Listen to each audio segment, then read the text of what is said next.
আমন্ত্রণ বিশ্ব বাংলায়, সঙ্গে আছি আমি শেখা মাহা। শুরুতেই জানিয়ে দিচ্ছি সংবাদ শিরোনাম। লন্ডনে বাংলাদেশ হাই কমিশনের উদ্যোগে আন্তর্জাতিক মাতৃভাষা দিবস পালিত। বিশ্বব্যাপী ভাষাগত বৈচিত্র্য সংরক্ষণে ব্রিটিশ এমপি ও কূটনীতিকদের গুরুত্ব আরোপ। ব্রিটেনের নর্থহ্যাম্পটনে সিরাজ ইসলাম রূপা মিয়ার রমরমা রেস্টুরেন্ট ব্যবসা। সুস্বাদু দেশি খাবার পেয়ে প্রবাসী বাংলাদেশিদের উচ্ছ্বাস। এবং সৌদি আরবের জেদ্দায় বৃহত্তর কুমিল্লা সমিতির উদ্যোগে ইফতার মাহফিল, প্রবাসীদের মিলন মেলা।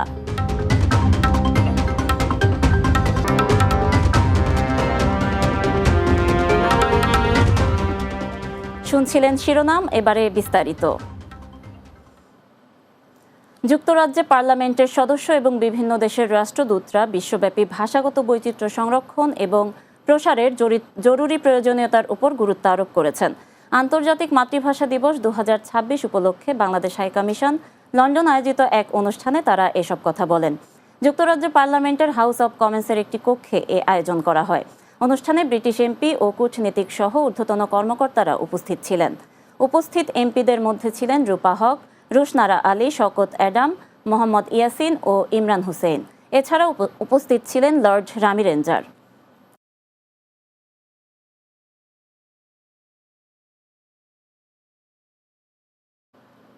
ব্রিটেনের নর্থহ্যাম্পটনের একজন সফল রেস্টুরেন্ট ব্যবসায়ী সিরাজ ইসলাম রূপা মিয়া। প্রবাসী এই ব্যবসায় সফলতা নিয়ে লন্ডন ব্যুরো চিফ চৌধুরী মুরাদের প্রতিবেদনে বিস্তারিত। আমি এই মুহূর্তে যার সাথে কথা বলছি তিনি হচ্ছেন সিরাজ ইসলাম রূপা মিয়া। ব্রিটেনের নর্থহ্যাম্পটনের একজন সফল রেস্টুরেন্ট ব্যবসায়ী। তিনি একজন অরিজিন বাংলাদেশি। তার সাথে কথা বলে শুনলাম লন্ডনে আসা এবং কিভাবে একজন সফল ব্যবসায়ী হয়েছেন। আমার নাম সিরাজ ইসলাম। আমি লন্ডনে এসেছি 1982। আইয়া নর্থহ্যাম্পটনে সেটেল হয়েছি। এই সময় আমি ছোটো আসলাম, ছোটো স্কুলও গেছি। স্কুল লাইফ তো আস্তে আস্তে পার্ট টাইম আরম্ভ করছি, শুরু রেস্টুরেন্টে খাম 4-5 বছর কাম করছি। ওদের আরমিন্টেজ ব্যবসা আমি শুরু করছি। প্রথমে অ্যাওয়ার্ড পাইছি 2012। আসলে কাস্টমার এইটা দেখে, মানে অ্যাওয়ার্ড না দেখিয়া, এটা তো লোকাল পেপারও যায়, রেডিও যায়, দেখিয়া কাস্টমারে কিছু ইনকারেজ হয়, মানে ব্যবসাটা বালা। বাড়ি হইল কি সিলেটের উসমানীনগর বাড়ি, বড়দিরা গ্রামে। মিস্টার ইসলাম এই ব্যবসায়িক সফলতায় বিভিন্ন ধরনের অ্যাওয়ার্ডও পেয়েছেন এবং সফলতা পেতে যারা কর্মচারী রয়েছেন, শেফ, সহযোগী, সকলের প্রতি কৃতজ্ঞতা প্রকাশ করেছেন। তার সাথে যারা কাজ করছেন এই রেস্টুরেন্ট ব্যবসায়। আমি আরমিন্টেজ শুরু করছি 1999-এ। আমার ফ্যামিলি আমার সাথে আসলো, আমার বাইন সবের হেল্প করিয়া। এটা একটা ফ্যামিলিগত ব্যবসা। এই পর্যন্ত আইয়া আমরা আরো 2-3টা ব্যবসা করছি। So my name is Mr. Meyer. I'm the front of house manager. That be working in front of a house or whether that be working in the kitchen. We encourage you to come and give it a try, see how you feel, help the family tradition, family businesses carry on with the tradition and the culture. আমরা জানলাম সিরাজ ইসলাম তার সফলতার, ব্যবসার এই উন্নয়ন সবকিছু মিলেই তিনি আজকে একজন সফল বাংলাদেশি ব্যবসায়ী এই ব্রিটেনের মাটিতে। নর্থহ্যাম্পটনের আরামিন্টাস রেস্টুরেন্ট থেকে Chowdhury Murad, Bangla TV news, London. Saudi আরবের জেদ্দায় বৃহত্তর কুমিল্লা সমিতির উদ্যোগে ইফতার মাহফিলের আয়োজন করা হয়েছে। সৌদি আরব ব্যুরো চিফ সোহেল রানা জানান, জেদ্দার ফিস আল বারাকার হলরুমে এ আয়োজন করা হয়। অনুষ্ঠানে সভাপতিত্ব করেন সমিতির সভাপতি কাজী নিয়ামুল বশির, সঞ্চালনা করেন সাধারণ সম্পাদক হুমায়ুন কবির। প্রধান অতিথি ছিলেন বাংলাদেশ কনসুলেট জেনারেল জেদ্দার দ্বিতীয় শ্রম সচিব রফিকুল ইসলাম। পৃষ্ঠপোষকদের মধ্যে উপস্থিত ছিলেন তাজুল ইসলাম মজুমদার, AK খন্দকার আজাদ, মনির হোসেন আমির, জালাল আহমদ, সালাউদ্দিন আহমদ, আরিফ ভূঁইয়া ও মিরন মনি। ইফতার মাহফিলে রোজার ফজিলত ও আলোচনা এবং দোয়া ও মোনাজাত পরিচালনা করেন অলি আহমদ খান। অনুষ্ঠানে সাংবাদিকদের পরিচিতি করান RTVর সৌদি প্রতিনিধি হানিস সরকার উজ্জ্বল এবং সামাজিক ও রাজনৈতিক ব্যক্তিদের পরিচিতি তুলে ধরেন মেহেদি হাসান সোহাগ ও কাজী জহির।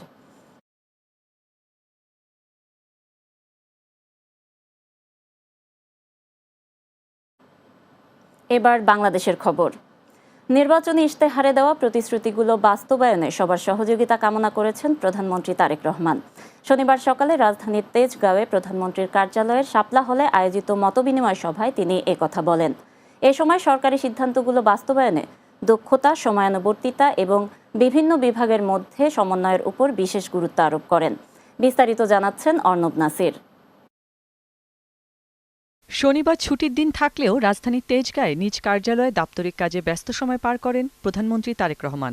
দায়িত্ব গ্রহণের পর প্রথমবারের মতো নিজ কার্যালয়ের কর্মকর্তা কর্মচারীদের সঙ্গে মতবিনিময় করেছেন প্রধানমন্ত্রী। কর্মকর্তা কর্মচারীদের উদ্দেশ্যে প্রধানমন্ত্রী বলেন, দেশের মানুষের ভাগ্য পরিবর্তনের জন্য সবাইকে কাজ করতে হবে।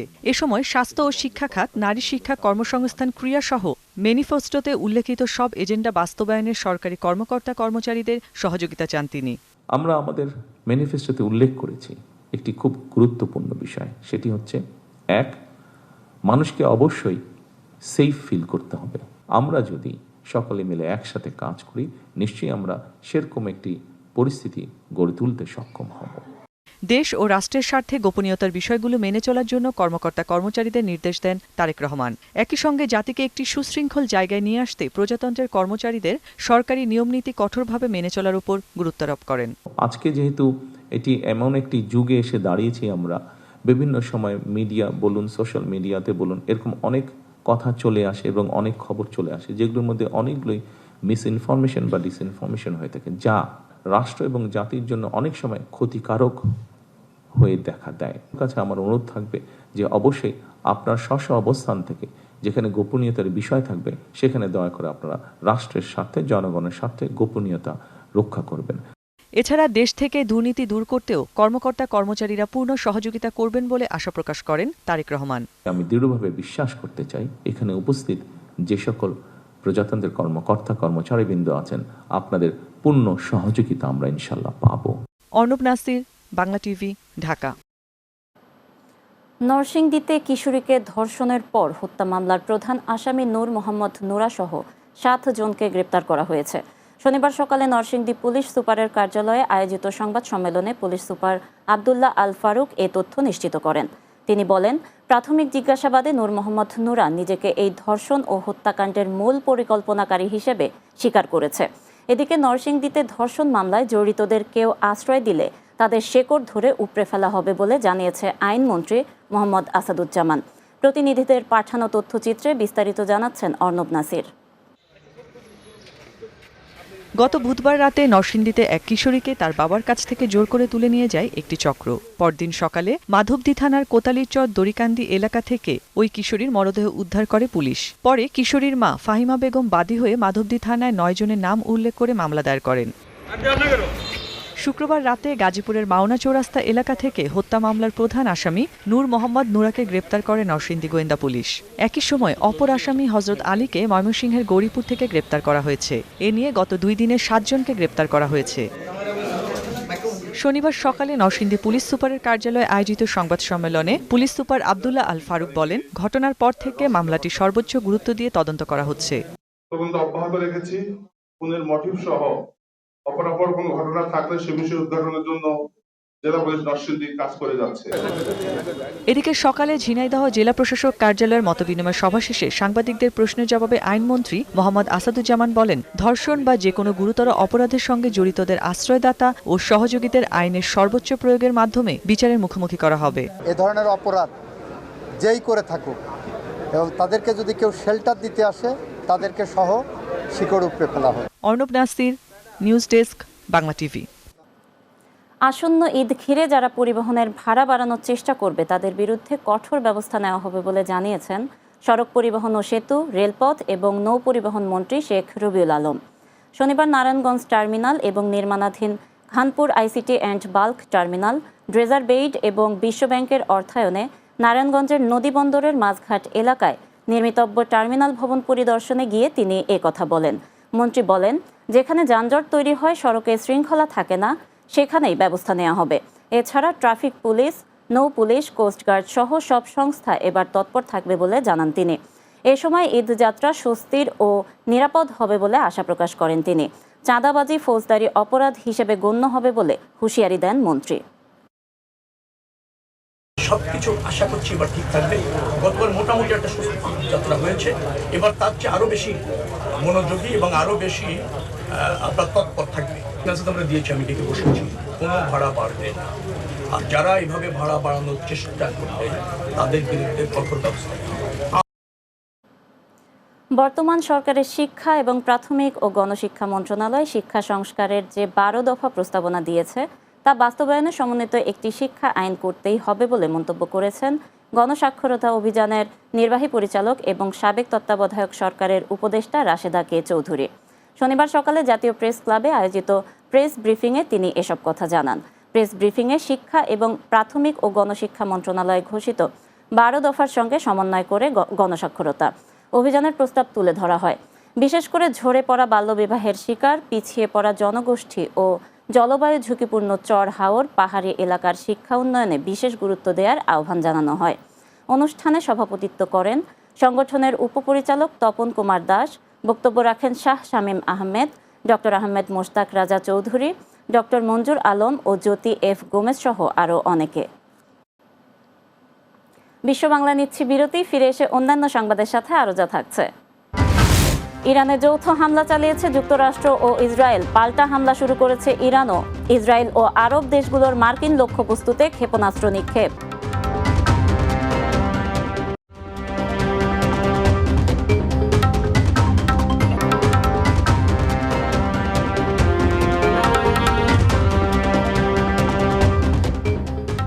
বিরতির পর বিশ্ব বাংলায় স্বাগত আরও একবার।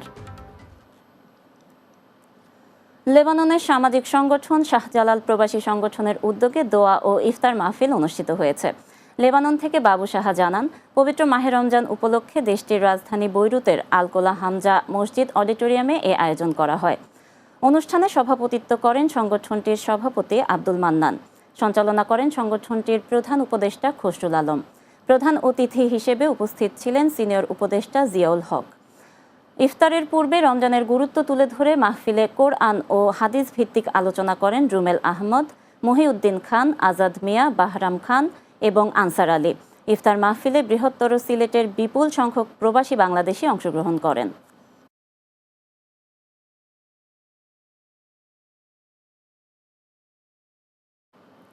বাহরাইনে বাংলাদেশ দূতাবাসের উদ্যোগে আরব ওপেন ইউনিভার্সিটিতে আন্তর্জাতিক মাতৃভাষা দিবস উদযাপন করা হয়েছে। বাহরাইন প্রতিনিধি সম্রাট নজরুল ইসলাম সিদ্দিকী জানান, বাংলাদেশ দূতাবাসের সার্বিক তত্ত্বাবধানে এবং বাহরাইনস্থ জাতিসংঘ কার্যালয়ের সহযোগিতায় আরব ওপেন ইউনিভার্সিটির অডিটোরিয়ামে এ আয়োজন করা হয়। অনুষ্ঠানে সভাপতিত্ব করেন বাহরাইনে নিযুক্ত বাংলাদেশ রাষ্ট্রদূত মোহাম্মদ রইস হাসান সরোয়ার।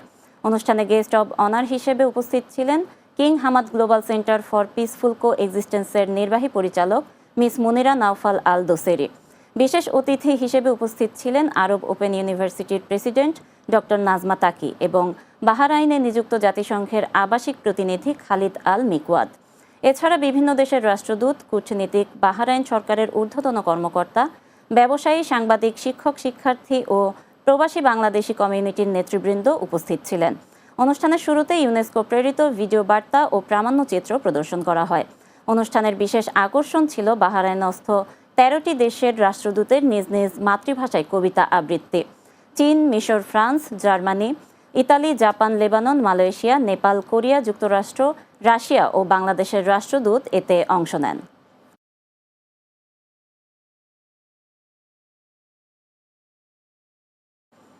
দক্ষিণ আমেরিকার দেশ বলিভিয়ায় কেন্দ্রীয় ব্যাংকের নতুন নোট পরিবহনের সময় একটি সামরিক বিমান বিধ্বস্ত হয়ে অন্তত 15 জন নিহত হয়েছেন।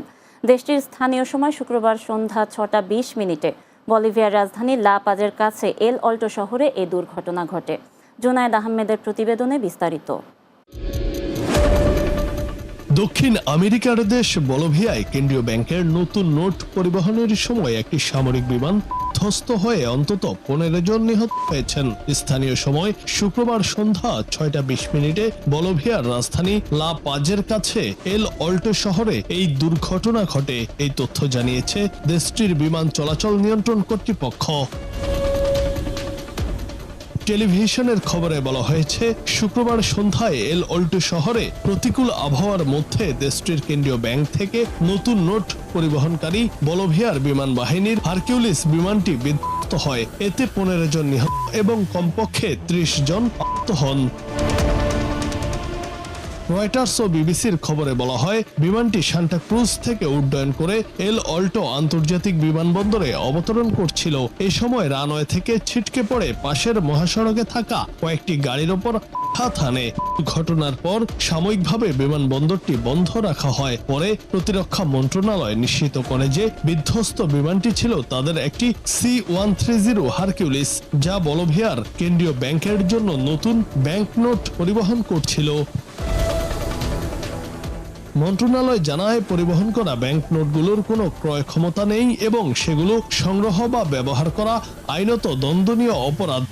ঘটনার পর কিছু মানুষ ঘটনাস্থলে গিয়ে মুদ্রা সংগ্রহের চেষ্টা করেছে বলে জানানো হয়েছে গণমাধ্যমের খবরে। জুনায়েদ আহমেদ, বাংলা টিভি। ইরানে যৌথ হামলা চালিয়েছে যুক্তরাষ্ট্র ও ইসরায়েল। পাল্টা হামলাও শুরু করেছে ইরানও। এরই মধ্যে ইসরায়েলকে লক্ষ্য করে ক্ষেপণাস্ত্র ছোড়া হয়েছে। ইসরায়েলের পর বাহরাইন, সংযুক্ত আরব আমিরাত, কুয়েত, কাতার ও সৌদি আরবেও শক্তিশালী বিস্ফোরণের খবর পাওয়া গেছে। রয়টার্স ও আল জাজিরা সহ আন্তর্জাতিক সংবাদ মাধ্যমগুলো এ তথ্য জানিয়েছে। এদিকে উপসাগরীয় ওই 3 দেশ তাদের আকাশসীমা বন্ধ করে দিয়েছে। রয়টার্স জানিয়েছে, বাহরাইনের জায়ফার এলাকায় বিকট বিস্ফোরণের পর আকাশে ধোঁয়ার কুণ্ডলী উঠতে দেখা গেছে। এই এলাকাতেই মার্কিন নৌবাহিনীর একটি গুরুত্বপূর্ণ ঘাঁটি রয়েছে। এর আগে দেশটির স্বরাষ্ট্র মন্ত্রণালয় জরুরি সতর্কতা জারি করে নাগরিকদের নিরাপদ স্থানে আশ্রয় নেওয়ার নির্দেশ দেয়। এদিকে মধ্যপ্রাচ্যে বাংলাদেশিদের নিরাপদে থাকতে বিজ্ঞপ্তির মাধ্যমে সতর্কতার অনুরোধ জানিয়েছে বাংলাদেশের দূতাবাস।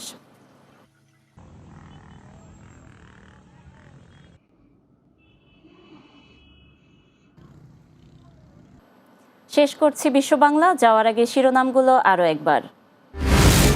লন্ডনে বাংলাদেশ হাই কমিশনের উদ্যোগে আন্তর্জাতিক মাতৃভাষা দিবস পালিত। বিশ্বব্যাপী ভাষাগত বৈচিত্র্য সংরক্ষণে ব্রিটিশ এমপি ও কূটনীতিকদের গুরুত্ব আরোপ। ব্রিটেনের নর্থহ্যাম্পটনে সিরাজ ইসলাম রূপা মিয়ার রমরমা রেস্টুরেন্ট ব্যবসা। সুস্বাদু দেশি খাবার পেয়ে প্রবাসী বাংলাদেশিদের উচ্ছ্বাস। সৌদি আরবের জেদ্দায় বৃহত্তর কুমিল্লা সমিতির উদ্যোগে ইফতার মাহফিল, প্রবাসীদের মিলন মেলা।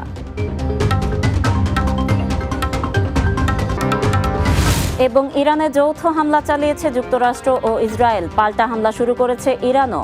ইসরায়েল ও আরব দেশগুলোর মার্কিন লক্ষ্যবস্তুতে ক্ষেপণাস্ত্র নিক্ষেপ।